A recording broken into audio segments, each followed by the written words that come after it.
గత బీఆర్ఎస్ ప్రభుత్వం హయాంలో ప్రముఖుల ఫోన్లను ట్యాపింగ్ చేసిన కేసులో మాజీ చీఫ్ ప్రభాకర్ రావు నేడు సిట్ విచారణకు హాజరు కానున్నట్లు తెలుస్తోంది. అసలు ప్రభాకర్ రావుకు ఫోన్ ట్యాపింగ్ చేయమని ఎవరు చెప్పారు, దీని వలన ఎవరు అధికంగా లబ్ధి పొందారు,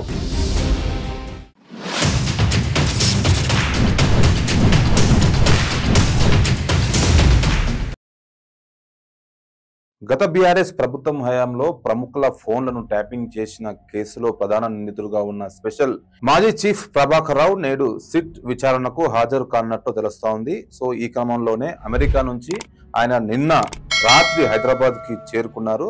సుప్రీంకోర్టు ఆదేశాల మేరకు రద్దు అయిన తన పాస్పోర్ట్ ను తిరిగి చెల్లుబాటులోకి తెచ్చి దానిపై ట్రావెల్ డాక్యుమెంట్ అనుమతి వచ్చేలా పోలీసులు చర్యలు తీసుకోవడంతో 15 నెలల తర్వాత ప్రభాకర్ రావు నిన్న నగరానికి చేరుకున్నారు.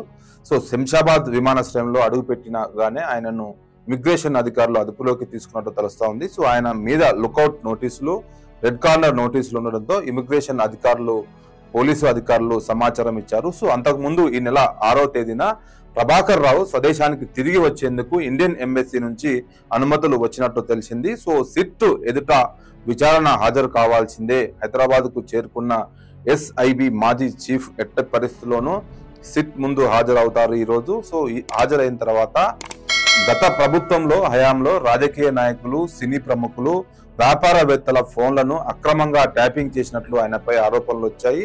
సో 2024 మార్చి 10న పంజాగుట్టు పోలీస్ స్టేషన్ లో ప్రభాకర్ రావును ప్రధాన నిందితుడిగా పేర్కొంటూ పోలీసులు కేసు నమోదు చేశారు. సో ఆ మరుసటి రోజే ప్రభాకర్ రావు అమెరికాకు పరారయ్యారని కేసు విచారణ చేసిన పోలీసులు కోర్టుకు వివరించారు.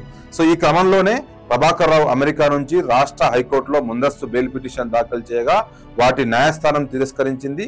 దీంతో హైకోర్టు తీర్పును సవాల్ చేస్తూ ఆయన సుప్రీంకోర్టుని ఆశ్రయించారు. మే 29న ప్రభాకర్ రావుకు 1 టైం ట్రావెల్ పర్మిట్ జారీ చేస్తూ 3 రోజుల్లో భారత్ కు తిరిగి రావాలని, సిట్ విచారణకు హాజరు కావాలని సుప్రీంకోర్టు ఆదేశించింది. అయితే విచారణ పూర్తయ్యే వరకు ఆయనను అరెస్టు చేయవద్దని తెలంగాణ పోలీసులకు సుప్రీంకోర్టు సూచించింది. ఈ క్రమంలోనే ఆదివారం రాత్రి ప్రభాకర్ రావు హైదరాబాద్ చేరుకున్నారు. సో ఈ రోజు ఉదయం అంటే మధ్యాహ్నం తర్వాత ఆయన సిట్ విచారణకు హాజరవునట్లు తెలుస్తోంది. సో ఈ మేరకు ఉన్నత అధికారులు కూడా ధృవీకరించారు. సో విచారణకు అన్ని ఏర్పాట్లు చేయాలని కింది స్థాయి అధికారులకు ఆదేశించినట్లు సమాచారం.